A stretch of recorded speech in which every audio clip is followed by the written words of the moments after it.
कड़कती जनवरी की ठंड में घर आए बिन बुलाए मेहमान और दोगले रिश्तेदार। जनवरी के महीने में ठंड का बहुत ही बड़ा कहर था। पूरा शहर कोहरे से सना हुआ था, जैसे मानो सूरज की किरणों से भी ठंडी और तूफानी हवाएं चल रही हो। ठंड की कहर से सभी लोग अपने अपने घरों में कैद चाय पकौड़े का आनंद ले रहे थे। वहीं गीता देवी अपने पति और परिवार के साथ आंगन में आग सेक रही थी। गीता देवी का एक बेटा और एक बहू थी। कुल मिलाकर उनके परिवार में वो 4 लोग थे। जनवरी के इतनी कड़कती ठंड में गीता अपनी बहू से बोलती है, अरे बहू, इस बार तो जनवरी के महीने में बहुत ही ज्यादा ठंड हो रहा है। अरे इस ठंड की वजह से तो मेरे घुटनों में दर्द हो रहा है। हाँ, पता नहीं ये गर्मियों के दिन कब आएंगे। मुझसे तो ये सर्दियों के दिन नहीं सहा जाता। हाँ गीता, बोल तो तुम सही रही हो। इस बार जनवरी के महीने में तो बहुत ही ज़्यादा ठंड हो गया। मुझसे भी अब सुबह सुबह सैर सपाटे के लिए नहीं जाया जाता। बाहर तो बहुत ही ज़्यादा कोहरा और बर्फबारी हो रही है। बड़े बड़े ओले गिर रहे हैं। अरे जी, तो तुम्हारा भी क्या जरूरी हो रखा है क्या सैर सपाटे के लिए जाना? क्या तुमसे इस कड़कती जनवरी की ठंड में घर पर नहीं रहा जाता? अरे बहू, ये ठंड से मेरा पूरा शरीर कांप रहा है। सुनो बहू, तुम एक काम करो, जल्दी से रसोई में जाकर सभी के लिए गरम गरम चाय और पकौड़ी बना के लेके आओ। और सुनो रिद्धिमा, चाय में खूब अदरक कूट कूट कर रख देना, क्योंकि बहुत ही ज़्यादा ठंड हो रही है। सभी की बातें सुनकर रिद्धिमा कहती है, ठीक है सासू माँ, मैं सभी के लिए चाय और पकौड़ियाँ बना के लेके आती हूँ। और अगर इस ठंड में हमने चाय पकौड़ी बना के नहीं खाई तो इस ठंड का क्या ही मज़ा। और ऐसा कहकर रिद्धिमा अपने किचन की ओर चली जाती है चाय और पकौड़ियाँ बनाने। थोड़ी देर बाद रिद्धिमा सभी के लिए चाय और गर्मा गर्म पकौड़ियाँ बनाकर आंगन में लेके आ जाती है। लो सासू माँ, मैं सभी के लिए चाय और पकौड़ियाँ बनाकर लेके आ गई हूँ। और ऐसा कहकर सभी लोगों ने आग सेकते हुए गर्मा गर्म चाय और गर्मा गर्म पकौड़ियाँ खाई। चाय और पकौड़ियाँ खाने के बाद उसकी सास उसे कहती है, अरे बहू, गरम गरम चाय और चटपटी पकौड़ियाँ खाने में तो मज़ा ही आ गया। हाँ बहू, तुमने पकौड़ियाँ बहुत ही अच्छी बनाई है। तुम्हारे हाथों में तो जादू है। ऐसे ही गीता और उनकी फैमिली आपस में बातें कर ही रही थी कि अचानक उनका दरवाज़ा खटखटाया। अरे ये सुबह सुबह दरवाजे पर कौन आ गया भाई? ऐसा कहकर रिद्धिमा अपने दरवाजे पर गई और जैसे ही उसने दरवाज़ा खोला तो देखा कि उनके तो बहुत ही दूर के रिश्तेदार घर आए हैं, जो कि मौसी के बेटे के ताई के मामा के फूफा जी और बुआ जी घर आए हैं। जिन्हें देखकर रिद्धिमा उन्हें पहचान नहीं पाती और कहती है, आप कौन हो और आप हमारे घर इतनी सुबह सुबह क्यों आए हो? रिद्धिमा के ऐसे बोलते ही उनके रिश्तेदार बुआ और फूफा जी कहते हैं, अरे बेटा, हम तुम्हारे बहुत ही दूर के रिश्तेदार हैं। हम यहाँ आए थे तो हमने सोचा चलो गीता से मिल लेते हैं। और इतना सुनते ही रिद्धिमा उन्हें अपने आंगन में ले जाती है। और जैसे ही गीता अपने दूर के रिश्तेदारों को देखती है तो कहती है, अरे शकुंतला, ये तुम्हारा कैसे आना हुआ? अरे गीता, हम यहाँ घूमने के लिए आए थे, पर यहाँ तो बहुत ही ज़्यादा ठंड हो रहा है, तो हमने सोचा कुछ दिनों के लिए हम गीता के घर पर ही चले जाए रहने के लिए। अरे आखिर हम तुम्हारे दूर के रिश्तेदार जो ठहरे। शकुंतला की बातें सुनकर गीता बोलती है, अरे हाँ हाँ शकुंतला, जरूर, क्यों नहीं। आखिर तुम दूर के नहीं, बहुत ही दूर के रिश्तेदार ठहरे। अरे वैसे शकुंतला, बुरा मत मानना, इस जनवरी के ठंड में तुमको आने की क्या जरूरत थी? अरे अपने घर पर पैर नहीं टिकते हैं क्या? हा, चलो खैर, मैं तो मजाक कह रही हूँ। चलो बैठो बैठो। अरे बहू, तुम जल्दी से जाकर किचन में गर्मा गर्म चाय बना के लेके आओ बुआ और फूफा जी के लिए। गर्म गर्म चाय का नाम सुनते ही उनके मेहमान बुआ जी बोलती है, बहुरानी, जरा गर्मा गर्म पकौड़ियाँ भी बन जाती तब तो और भी मजा आ जाता। जी जी जरूर, क्यों नहीं। ठीक है, मैं आपके लिए पकौड़ियाँ भी बना के लेके आती हूँ। और रिद्धिमा अपने किचन में पहुंचती है और चाय पकौड़ी बनाने लगती है।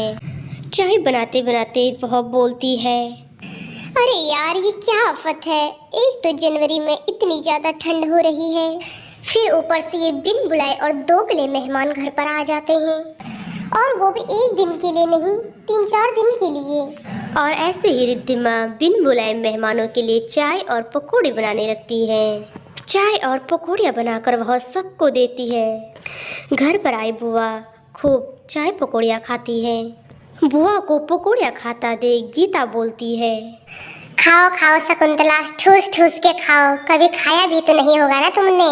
खाओ खाओ, खैर मैं तो मजाक कर रही हूँ।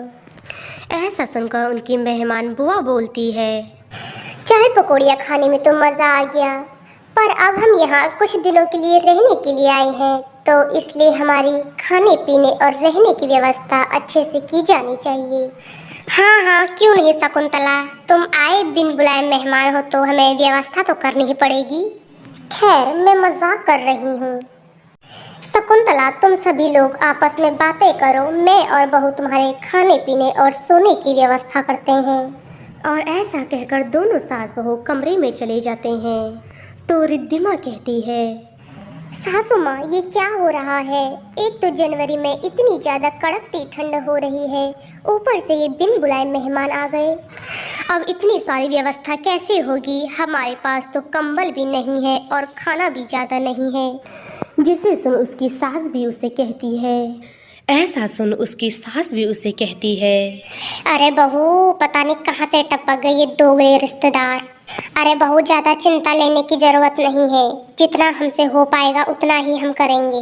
परंतु सासू माँ, मेरे से इतनी ठंड में इतना ज्यादा खाना नहीं बनता है, ऊपर से मेहमानों के नखरे भी उठाओ, कभी ये बनाओ कभी वो बनाओ। अरे बहू, तू चिंता मत कर, तेरे साथ खाना मैं भी बनाऊंगी। और ऐसा कहकर दोनों सास बहू खाना बनाने के लिए चली जाती हैं। मम्मी जी, ये खाना बनाते वक्त भी कितना ज्यादा ठंड हो रहा है। हाँ बहू, ठंड तो बहुत ही ज्यादा हो रहा है। और ऐसा कहकर दोनों सास बहू खाना लेकर आंगन में पहुंच जाते हैं। जैसे ही सभी लोग खाना खाने लगते हैं तो बुआ कहती है, अरे बहू रानी, ये क्या, तुमने तो सिर्फ दाल और चावल बना रखा है। अरे कुछ सलाद काट के लेके आती, सब्जी बनाती और मीठे में खीर और रसगुल्ला बना के लेके आती। जिसे सुन रिद्धिमा कहती है, आंटी जी, खाने में हमने दाल चावल रोटी और रायता बना तो रखा है। एक तो इतनी ज़्यादा कड़कती ठंड है और फिर आप बिन बुलाए मेहमान आ गए हो घर पर। आंटी जी, इस कड़कती ठंड में एक तो हमारे पास राशन भी नहीं है, इसलिए जितना हमारे घर पर राशन था उससे हमने खाना पूरा बना दिया है। और वैसे भी आंटी जी, आपको भी तो हमारे घर पर एडजस्ट करना चाहिए। बहू के ऐसा बोलने पर बुआ बोलती है, हे राम राम। गीता, ये तुम्हारी बहू कैसे पटर पटर मुंह चला रही है। क्या तुमने इसे मेहमानों से बात करने की तक तमीज नहीं सिखाई कि कैसे मेहमानों का स्वागत किया जाता है और कैसे उनकी खातिरदारी की जाती है। शकुंतला के इतना बोलते ही गीता कहती है, शकुंतला, तुम बुरा मत मानना, पर बहू गलत भी नहीं कह रही है। उसका बोलने का तरीका थोड़ा गलत है, पर बात तो वो सही कह रही है। ऐसे ही वो सभी लोग खाना खाते हैं। उसके बाद उनके मेहमान बुआ और फूफा जी रूम में आराम करने के लिए चले जाते हैं। रूम में जाते ही बुआ कहती है, अरे यार, इनके घर में तो ढंग का कंबल तक नहीं है। अरे हमें तो अच्छा कंबल और गद्दा चाहिए, तभी हमें नींद आती है। और ऐसे ही गीता और उसकी बहू मेहमानों के लिए अच्छा गद्दा और कंबल की व्यवस्था करते हैं। ऐसे ही उनके मेहमान बुआ को उनके घर एक हफ्ता बीत जाता है। मेहमानों के नखरे झेलते झेलते रिद्धिमा और उसकी सास अब बहुत ही परेशान हो चुकी थी। तभी एक दिन की बात है, बुआ सभी से कहती है, अरे बहू रिद्धिमा, आज तुम मेरे लिए गर्मा गर्म एक सूप बना दो और मटर पनीर भी। बुआ के नखरे झेलते झेलते गीता और रिद्धिमा अब बहुत ही तंग आ चुकी थी, तो वो बुआ से कहती हैं, अरे शकुंतला, तुमने तो हमें बहुत ही परेशान कर रखा है। हम अब थक चुके हैं तुम्हारे नखरे उठा उठा कर। अरे तुम्हें शर्म नहीं आती? किसी के घर एक हफ्ता हो गया है तुमको। इतना नखरे तो हमने अपने खास रिश्तेदारों के भी नहीं उठाए जितने नखरे तुम दूर के रिश्तेदारों के हो रहे हैं। जिसे सुन उसके दूर के रिश्तेदार बुआ बोलती है। अरे ठीक है, मुझे भी कोई शौक नहीं है तुम्हारे घर रहने का। हाँ जा रहे हैं हम। हाँ तो जाओ, एक तो इतनी कड़ाके की ठंड है, ऊपर से तुम मेहमानों के नखरे भी झेलो। बड़े आए तुम बिन बुलाए मेहमान और दोगले रिश्तेदार। ऐसी बातें सुनकर उनके मेहमान बुआ जी को अपनी गलती का एहसास हो जाता है और वह गीता से माफ़ी मांगती है। अरे गीता, तुम मुझे माफ़ कर दो। तुमने मुझे अपने घर में एक हफ्ता रखा और मेरे इतने सारे नखरे भी झेले। अब मैं अपने घर को जा रही हूँ, हो सके तो मुझे माफ़ कर देना।